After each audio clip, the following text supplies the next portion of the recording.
ভয়াবহ আগুন লাগার ঘটনায় চাঞ্চল্য কুলিলেন এলাকায়। স্থানীয় সূত্রে জানা যাচ্ছে, হাওড়ার মালিপাঁচঘড়া থানা এলাকার কুলিলেন এলাকায় একটি বাড়িতে সোমবার আগুনে পুড়ে আহত হন দুই দম্পতি।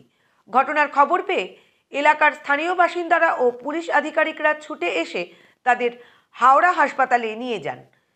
সেখানকার চিকিৎসকরা একজনকে মৃত বলে ঘোষণা করেন। মৃত মহিলার নাম সুমিত্রা দেবী, আহত ব্যক্তির নাম রামধানী। তাকে ভর্তি করা হয়েছে হাওড়া জেলা হাসপাতালের বার্ন ইউনিটে। শঙ্কর নামে এক স্থানীয় যুবক বলেন, আমরা বাইরে বসেছিলাম, তারপর দেখলাম ওদের টালির বাড়িতে আগুন লাগে। ওই স্বামী স্ত্রী এখানে নতুন এসেছে, আমরা আগুন নেভানোর কাজে হাত লাগালাম।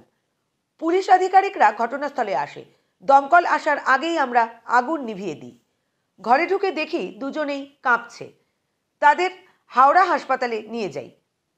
একজন মারা গিয়েছে, একজন হাওড়া হাসপাতালে ভর্তি আছে। তাদের ঘরের লোককে খবর দেওয়া হয়েছে বলে তিনি জানান।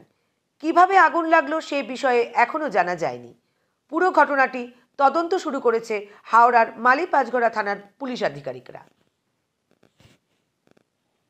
দেখা শুনলাম, ওই আমরা বাইরে বসেছিলাম, আগুন লেগেছে, পুরো পাড়ায় হাল্লা ফাল্লা হলো। আমরা গেলাম, দেখলাম বডি দুজন পড়ে আছে, হাত পাত কাঁপছিল। আমরা তুলে ফিরে অ্যাম্বুলেন্সে করে নিয়ে আসলাম হাওড়ায়। একজন তো মরা গেছে, একজন জিন্দা আছে।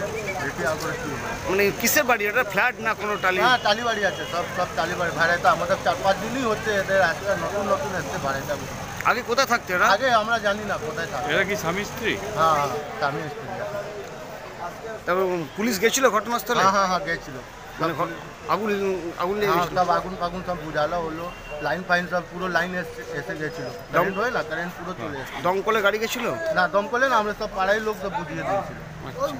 তারপর হাওড়া হসপিটালে নিয়ে এসছে? হাবড়া হসপিটালে নিয়ে। আপনার নাম?